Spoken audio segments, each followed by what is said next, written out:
السلام علیکم ورحمۃ اللہ وبرکاتہ۔ میرا نام آصف ہے، میں رینیوبل انرجی انجینئر ہوں۔ بائی بورن میں مسلمان ہوں، اور الحمدللہ بائی ریسرچ بھی میں مسلمان ہوں۔ کچھ ویکنیسز آئی تھی کچھ سالوں پہلے، مجھے اتفاق ہوا پڑھنے کا یو کے اندر، اور وہاں پہ میں اپنا مائنڈ جو ہے وہ کلیئر کر کے گیا تھا، کیونکہ اگر میں یو کے میں پیدا ہوتا تو ہو سکتا ہے میں کرسچن ہوتا۔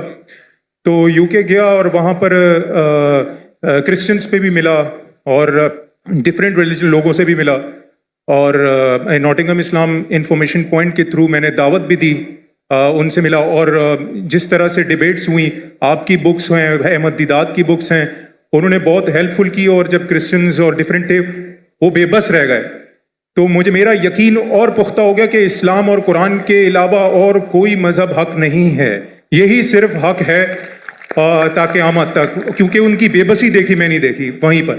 لیکن کچھ سالوں پہلے سر ایک شخص ہے، وہ بھی آئی پی سی سی احمد دیدات کے اسٹوڈنٹ ہیں، انہوں نے جو ابھی کلیم کیا ہے، آپ چاہیں تو میں اس کا نام بھی لے سکتا ہوں، انہوں نے کہا ہے کہ قرآن کی جو لٹرل میننگز ہیں جو عربک ہیں، عربک میں آپ جب ٹرانسلیٹ کرتے ہیں تو اس کی جو لغت ہے اس سے ہی آپ کو قرآن کو انڈرسٹینڈ کریں۔ آپ جو تفسیر دیکھتے ہیں یا پھر کچھ حدیث ہیں، اس سے آپ اگر دیکھتے ہیں تو وہ قرآن کی انڈرسٹینڈنگ بالکل بدل جاتی ہے، جیسے کہ وہ کہتے ہیں کہ تورات جو ہے وہ موسیٰ علیہ السلام پہ نازل نہیں ہوئی۔ تو میرا کوشچن یہ ہے کہ پوری کی فاؤنڈیشن ہی جو ہے اس نے ڈسٹرب کر دی ہے، کہ جیسے اس نے کہا کہ مسجد اقصیٰ جو ہے وہ فلسطین نہیں ہے بلکہ وہ پیلسٹائن میں ہے۔ تو یہ جو انڈرسٹینڈنگ ہے کہ آپ کہ قرآن جو ہے وہ صرف قرآن سے ہی سمجھا جا سکتا ہے، کیونکہ وہ اللہ نے اس کی جو ہے ذمہ داری لی ہے، باقی تو مین میڈ لوگوں نے کتابیں لکھی ہیں ساری جو اس کا کلیم ہے۔ تو میری ریکویسٹ ہے کہ اگر آپ اس کو کلیئر کریں، اس انڈرسٹینڈنگ کو، کہ قرآن کو صرف اسی ٹرانسلیشن سے ہی سمجھا سکتا، کیونکہ اس کو قرآن نے وہ اللہ نے اس کی وہ لی ہے۔ تو اور ریکویسٹ ہے کہ سمجھ گیا بھائی، کب سے کھڑے ہوئے سمجھ گیا آپ سر، میں سمجھدار ہوں میں، اور کس کے بارے میں بات کرتے ہو بھی جانتا ہوں میں۔ جزاک اللہ۔ بھائی صاحب کا سوال ہے کہ ایک شخص ہے پاکستان میں جو دیدہ صاحب کا شاگرد کہلاتا ہے، اور وہ کہتا ہے کہ قرآن مجید کو لغوی معنی ٹرانسلیشن کیا ہے اس سے سمجھا جا، حدیث سے نہیں۔ قرآن میں کئی آیتیں اطیعوا اللہ اطیعوا رسول، اوبے کرو اللہ کو، اللہ کے رسول کو۔ کیسے اوبے کریں گے؟ اللہ کے رسول ابھی زندہ ہے؟ نہیں۔ ان کی ٹیچنگ زندہ ہے؟ جی۔ انتقال ہو چکا ہے، انشاءاللہ جنت فردوس میں ملیں گے انشاءاللہ۔ تو کس سے پوچھیں گے آج کی تاریخ میں؟ اللہ کا تو کلام ہے نا، جی، اطیعوا اللہ اطیعوا الرسول، obey Allah obey the messenger, کس سے پوچھیں گے؟ کدھر ہے حدیث؟ پوچھو ان سے، سمپل ہے۔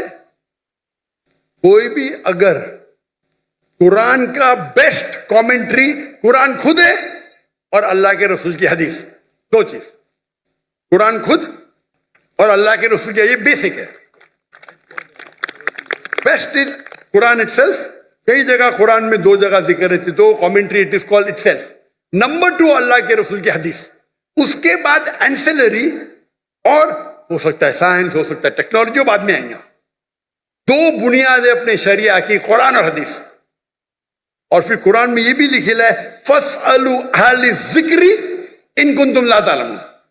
سورہ نحل سورہ نمبر 16 آیت نمبر 43، سورہ انبیاء سورہ نمبر 21 آیت نمبر 7، دو جگہ لکھا ہے۔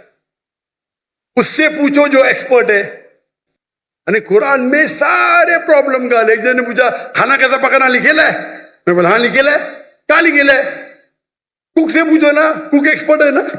وَاسْأَلُوا أَهْلَ الذِّكْرِ إِن كُنتُمْ لَا تَعْلَمُونَ، وہ باورچی سے پوچھو بتائیں کہ کھانا بن گیا ہے۔ تو قرآن ٹیلی گرافک بک ہے، تو باورچی سے بھی پوچھ سکتے ہیں آپ اگر آپ کھانا پکانا جانتے، برابر نا؟ جی۔ تو قرآن کے اندر گائیڈ لائنز دیے گئے۔ Best is Quran itself, number 2 صحیح حدیث، اینڈ اینسلری بھی ہو سکتا ہے۔ مثال کے طور پہ آپ ایکسپرٹ سے پوچھ رہے، آپ سائنس کا پوچھ رہے، اگر آپ لغات سے کچھ ملتا ہے آپ کو، تو ایک ہوتا ہے کہ قرآن کی تفسیر تھرو قرآن، نمبر 1، ایک قرآن کی تفسیر تھرو حدیث،